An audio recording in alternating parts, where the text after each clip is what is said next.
have never asked any of my guests this, but because you are an eye doctor and you have perfect vision, I hope, because you're an eye doctor, I'm going to ask you this question.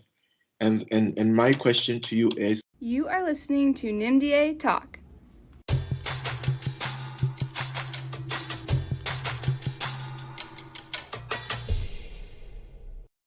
hello everyone, it's a pleasure to be with you once again. I hope that you are doing well. As always, I'm really excited to come to you wherever you are with another very interesting conversation. So I'm really happy that every time you listen to us, thank you for being a part of the conversation. Today I have a very interesting guest who is here to talk to us about another innovative project that is changing the visionary, if I could put it that way, landscape of his home country. I will let him introduce himself. Hello, my friend. Who do we have today? Okay, so my name is Bright Van Dyke Kochri. I'm a social entrepreneur from Ghana and also a community and clinical optometrist at Enidaso Eye Center. Thank you, Bright. It's a pleasure to have you join us today. You say you are an optometrist. What does an optometrist do? Okay, so an optometrist is a primary eye care physician who provides comprehensive eye screening, management, and treatment of eye diseases. Okay, thank you. And when you started to talk about what an optometrist does, you talked about being a type of physician. And per my understanding, most people, when they start off, want to go to medical school and become a medical physician in the normal sense of the word. Was it same for you? Can you talk to us a little bit about your childhood growing up and how you ended up being an optometrist? Okay, so growing up, I think that my focus was more on engineering because of my strong interest in math and then physics. But then when I got to the secondary school, that's in Fanspim School, I think that is where I had a change of mind because I wanted to go into the health. And in the health, I really wanted to get a profession that I would really be able to make a lot of impact. And thinking about that, I think optometry was the option. University of Cape Coast, where I trained for 6 years. Yeah. Well, you finish your university education, and I know most of our listeners have sort of gone through that phase where you finish your university education and you are thinking of what is the next step. Can you talk to us about the transition from university into a professional life? How did you manage that transition? How did you make that decision on a choice of practice, on a choice of career? What happened after you finished your university education? Okay, so in Ghana, when you finish school, you have to come back and do an internship, especially when you are in the health field. And I remember before we graduated, my head of department called me and asked me if I wanted to stay behind as a teaching assistant. And those days, when you become a teaching assistant, it means that you'll basically be on campus. You'll be at the school clinic and also be assisting the lecturers. Even though I felt like it was a good thing, I declined. I declined it because I was in a hurry to come into the community to make impact. So I declined that offer, and then I came out to do my 1 year internship. And so it was after the 1 year internship, then you write your licensure exams. And after the 1 year, I wrote my licensure exams, passed, and then I started work at Kukurintumi in the Eastern region. Okay, and I know that you are doing this really interesting project now, and I'm really itching to hear a lot about it. Can you talk to us a little bit about you and Enidaso Eye Center. What is the story behind that project? Okay, so Enidaso Eye Center, it's I call it my baby because it's something that I think um, I spent a lot of time thinking about it to the start. Is it a So baby boy or a baby girl? let's say a baby boy. Okay, Let's let's say a baby boy. okay. So Enidaso Eye Center is actually a social health enterprise Mhm, that is focused on providing affordable, quality, and accessible eye care to people in rural communities in Ghana. And the setting up of such a project is very cost intensive. mhm, So when I started working at the community hospital, I had the opportunity to travel to Malawi, where I was to go and teach optometry students at Mozuzu University. And going there, the idea was simple. I was going there to raise enough money to be buying the equipment for Enidaso Eye Center. And that I did. So it took me 3 years from 2020, from 2018 to 2021 to be able to gather enough. And I came down to set up a very standard place in Akimoda. mhm. And we started work this February. And right from February, we've been able to screen over 6,000 people into our 7,000. And so people saw what we've done there and they felt like, nah, this should have been in a city. But there's a need in our place, in Akimoda. And because I had worked there before, I felt like it was a good thing for us to put that project there. And I think that so far, so good. We are making impact. And that is all I wanted to see. Yeah. Mm. And so, can you unpack this for us a little bit? When Okay. you went to Malawi, was there anything that really impacted you, and was there anything that motivated you to come back to Ghana to start this very important work? Okay. So when I was in Malawi, there was a group of doctors, I mean eye doctors who were coming from Canada with a Canadian Vision Care team. And these guys, they really motivated me. The the team that came and then the mission, the reason why they came there just to provide free quality eye care services to the people. They even went to the extent of building an eye clinic in Muzuzu Okay. for people to go there to assess eye care. And you sit back and you feel like, nah, why should people come all this way to come and give us this service? Mhm, If they can do it, then they can also give me that motivation to also go back home because the story wasn't different mhm, from where I'm coming from. People have to travel long distances to access eye care. People have to spend so much money to access eye care, and sometimes they do not even get quality eye care.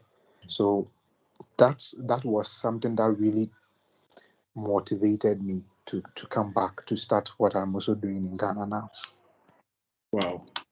I'm very, very impressed, right? I'm very impressed by the vision that you had, and that the perseverance and that very strong connection to your own local people.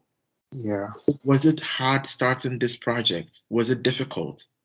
Yes, it was. I think that the process of registration and I mean going through all the bureaucracies to the setup Hmm. was one that was very tiresome. Hmm. Uh, it was tiresome and so long that you finish this, you have to go on to this and all that. And I think that the next one was, in everything, it boils down to funds Hmm.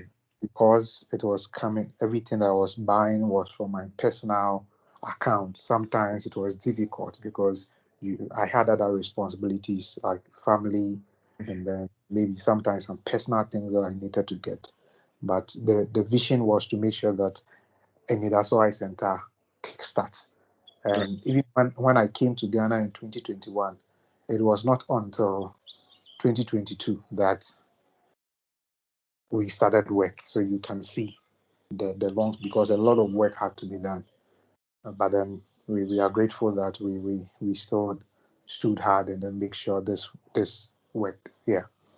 A previous guest that I had on really echoed some of the things that you are saying now, and he drove home the point about patience when you are starting something entrepreneurial. And I think you make that point also. If I'm correct, I think that notion of patience and having a lot of perseverance is very important. Would you agree? Yes, very true. And then even sometimes you have to go to another level to even get some knowledge, you Okay. know, especially not coming from the business field. You would ask me, so how are you able to manage it? I will tell you that that's the main reason why I started even, I went to study MBA, Okay. just to get knowledge to be able to manage my people, set the right systems, and make sure that we're able to get a result. Right. And when you talk about a social enterprise, vision, eye care, social enterprise, I think there are two things that I want you to talk about. And I know maybe things have changed, but in Ghana, I think of vision care and dental care in the same light because Yeah, most people only do remedial and not preventive. So most sure. people would go to see the doctor when there's something wrong and not before something goes wrong. Yeah. Um, as a social entrepreneur in that space, when somebody comes to Enidaso, how is it? How is it different from your for-profit eye care center? How is your project different? Okay, so at a Nidaso Eye Center, when somebody is to come to a Nidaso Eye Center, you assess the doctor free of charge. Okay, You don't pay to see the doctor. okay, And that is something that we tested and it's working for us. okay, So you see the doctor, you go through all the procedures. Unlike for profit, when you go through procedures, you still pay for the procedures, right. but as space, you don't pay. So what you actually pay for is the drug that you would have to get at the end. And even with the drug too, it has been highly subsidized. Um, Maybe you would need to get some glasses. Mhm. The glasses too highly subsidized. I think that right now we are selling. If you compare the market price of our glasses to, you compare the price of our glasses to what is on the market, we are selling about 40% of what they are charging already. So it makes it easier for people to be able to what buy if they, and we have come in with a model where people can actually pay less and then get quality lenses. And I think that's what we're doing. And then you brought in something very important. What we do at Anida, so within the premises is more of creative care, Mhm. Mhm. but we also thought of the preventive, and that is where we have some of our projects. Okay, Uh, we go into the community to screen them and all that. There we are there to prevent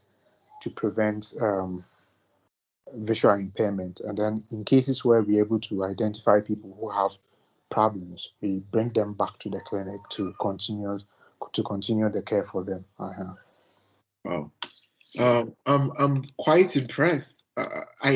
So can you tell us a little bit about why you would choose to go the social enterprise route? You could have been a normal private vision care center where you charge people the full cost for your services. Why did you choose? You don't need the money. Are you very rich? What's the thing with that? Why did you choose to do a social enterprise?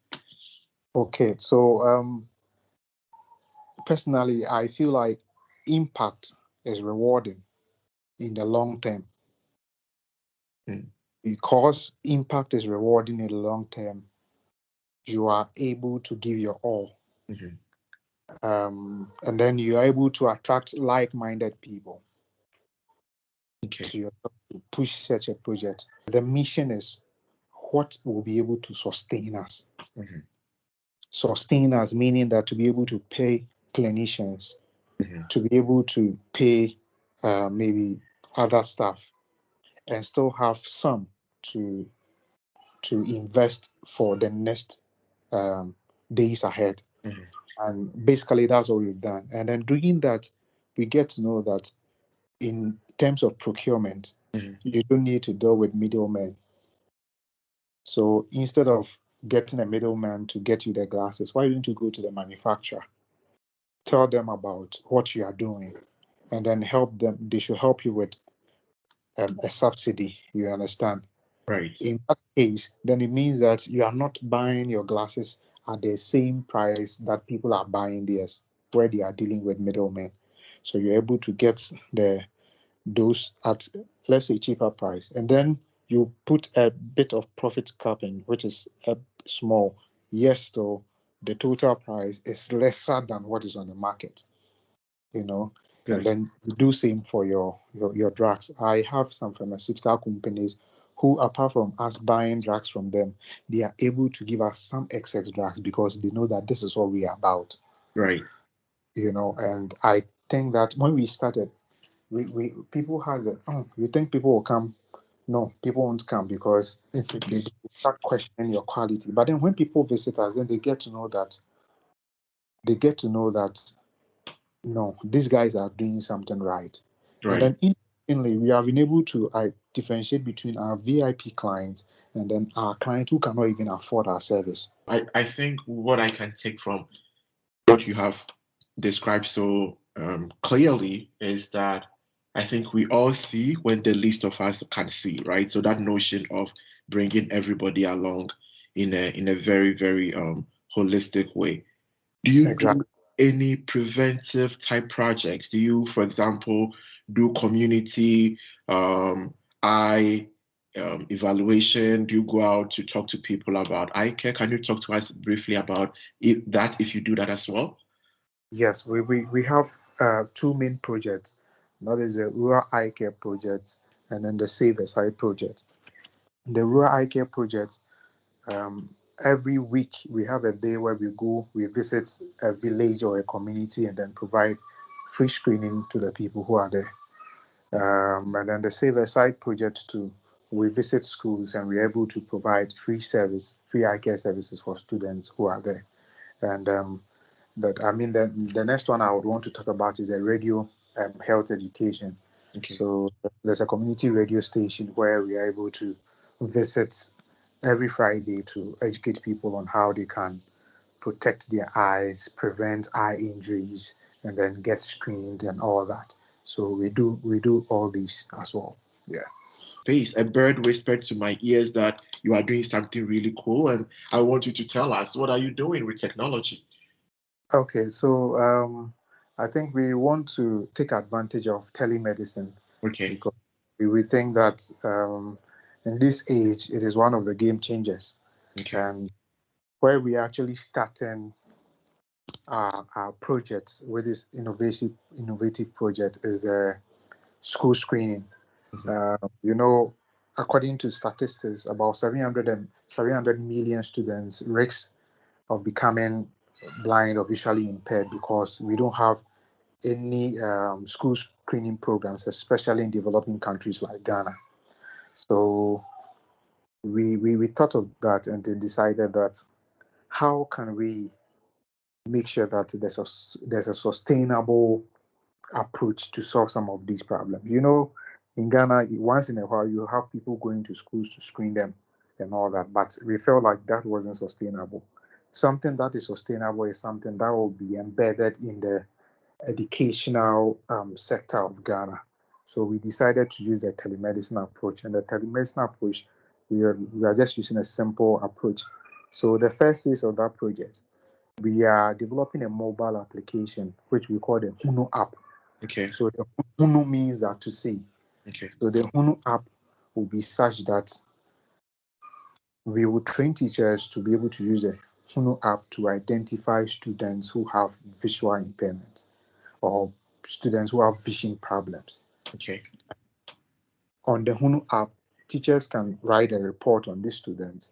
in cases where there's an eye injury, they can even take pictures and videos, and they can also record what actually happened for that to occur in the first place. Then they can send that straight to our office, and that's all. So that's the first phase. As we go on, we want to make it a national project where we will have the address of all eye clinics in Ghana on it, and then maybe the GPS address and all that, such that when I am in, let's say, Accra, and then in my school, there's a student who has a vision problem. When I take all the recordings and everything, before I send, I'm giving the options to look at the eye clinics around me. Then I can just push the data to them. So when they also receive the data, and then we'll decide whether this is an emergency or we can schedule a time for the student to come for the screening. You understand?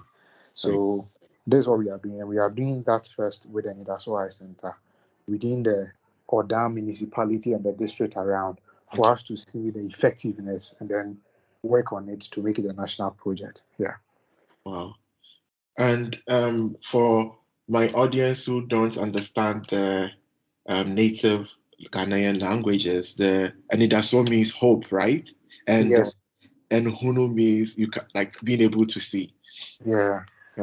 Why did you choose the name Anidaso? Why you wanted to give hope to people? Was that the thinking behind it? That's, I mean, I told you about the Canadians who came to Malawi, right? I wanted to name the eye clinic after one of their leaders, Okay. Dr. Len Jones is the president of the Canadian Vision Care. Okay. So we designed the logo and everything. It was just left for us to register. Then one afternoon, I just had an idea that you said you want to go to the rural communities. Okay. Yes, it is nice that you want to appreciate the effort and the impact of Dr. Len Jones in your life. Okay. But can't you come up with a name that would resonate with the people? I mean, just with the mention of the name, they are able to have some positive feeling about what to expect there. That was when Enidaso just came. It just came. And interesting, you know that Enidaso, when you take the letters, Eni means I. Oh, yes. I see that. Eni means I. So even the Enidaso means the Eni, the A and I that begins, it means I. Yeah. So just there it clicked that no, this name, this one would work. And I mean, yeah, since we started, it's just simple. People are, have you gone to Enidaso? Have you gone there? And then people relate with it. So I think that too was another game changer for us. Right. And I'm sure Dr. Len Jones will not mind knowing that the name got changed to Not at all. Actually, he didn't even know that I was naming after him. I see. Okay. I think it's an interesting story for him to know and that. you know that he got in touch and he said he heard that I was doing something like this in Ghana. So next year, February, he wants to come with a team of doctors to come and help us there for a week or so in Ghana. That's very interesting. Yes. Do you now? I think most of us will have a different path to our vision, to our passion. If there's somebody listening to us right now, maybe a young African in Nigeria, in Namibia, in Congo, in South Africa, in Malawi, that has a vision, that has a dream, and is waking up in the morning, lying on his bed and thinking about how to actualize this dream. Based on your own journey, what can you share with us? What have you learned on your journey that you think is relevant to people in very similar situations? Okay, so I have learned three things when it comes to the whole of this project with Enidaso Eye Center. The first one is to have a growth mindset. And when I say to have a growth mindset, it means that you need to be ready to learn and then get to know new things. Now, when you have this growth mindset, then you can know that everything is possible if you give it the needed attention and then the needed push. I think the second one is for you to say to get going. When you believe in something and you know that this thing is workable, you just have to keep going. Now, to keep going means that in times where the circumstances are that maybe the issues are against you, where there are frustrations, there are disappointment, you see them as the foundation on which you can actually be successful. Because if those things do not happen, then you basically do not have a testimony.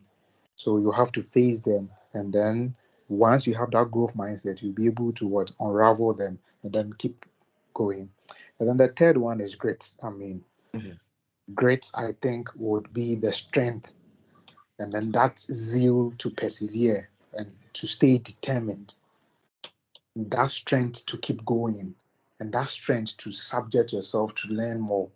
I think these three things is what I would tell any African child or anyone anywhere who has a dream and is yet to fulfill it. You can achieve it. You can make it possible. That's what I think. Okay, so I have never asked any of my guests this, but because you are an eye doctor and you have perfect vision, I hope, because you're an eye doctor, I'm going to ask you this question. And my question to you is, when you look into the crystal ball, do you see hope for the future of Africa? Is there any that's well for the future of Africa? What do you see when you look a little bit into the? I know you are not a prophet, but an Yes. eye doctor is as close as it can get to a prophet. What do you see? Oh, if you ask me, I think Africa is the future. Okay. Yep. With time, a lot of attention will be on Africa, not the Africa that we know now, but the Africa that would be a game changer in every aspect of life. And you know that Africa has one of the youthful is one of the youthful continent in the world. And personally, with the few people I have encountered, especially in my domain as a social entrepreneur, I see a new crop of generation that are positive minded and are ready to change the narrative. So for me, in simple terms, I would say that Africa is the future. Good. Well, who am I to question the eye doctor who is talking about the things that he sees? So I would agree with you. Thank you for giving us a lot of hope today. Thank you for the wonderful, wonderful, wonderful project that you are doing. I know that the future is very, very, very bright, and I'm sure a lot more people can benefit from the work that you are doing. Thank you so much for your time. It's been a pleasure talking to you, and I hope that this will not be the last time. Thank you. Thank you so much for the opportunity. I really appreciate it. You are listening to NIMDA Talk.